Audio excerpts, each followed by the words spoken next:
మళ్ళీ మీరు ఓడిపోయారు. ఓడిపోవడమే కాకుండా బీజేపీలో ఓడిపోయిన అభ్యర్థులకే మళ్ళీ ఎంపీ టికెట్లు ఇచ్చారు. అంటే కొత్త అభ్యర్థులు రారా? బీఆర్ఎస్లో ఓడిపోయిన వాళ్ళకు కూడా బీజేపీ టికెట్ ఇచ్చింది. ఇది మన వ్యూహమా? ఒక ఎన్నికకి ఇంకొక ఎన్నికకి పొత్తుండదు, పొంతనుండదు. మరి చంద్రశేఖరరావు గారు కామారెడ్డిలో ఓడిపోయినారు కదా, గజ్వేల్లో గెలిచిరు కదా.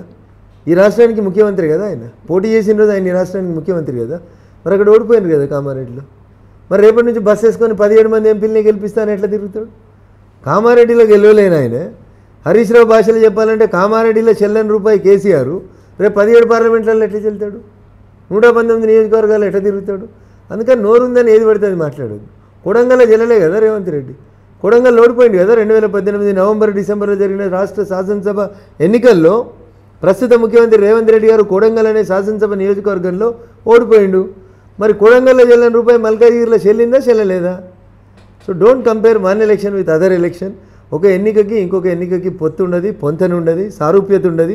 ప్రజలు ఆ నిమిషానికి వాళ్ళు ఊహించినటువంటి విధంగా వారి గుండెకి దగ్గరగా ఉన్నటువంటి వ్యక్తి కోట్లేస్తారు, వాళ్ళకి అనుకూలంగా తీర్పిస్తారు తప్ప నిన్నాడు ఓడిపోయినా కాబట్టి ఇలా పోటీ చేయొద్దంటే కుదరదు. అట్లా మీరు 10th క్లాస్ మార్చిలో ఫెయిల్ అవుతారు, ఏప్రిల్లో రాయరా, మళ్ళీ ఇన్స్టెంట్ ఎగ్జామ్ పెడితే రాస్తారు.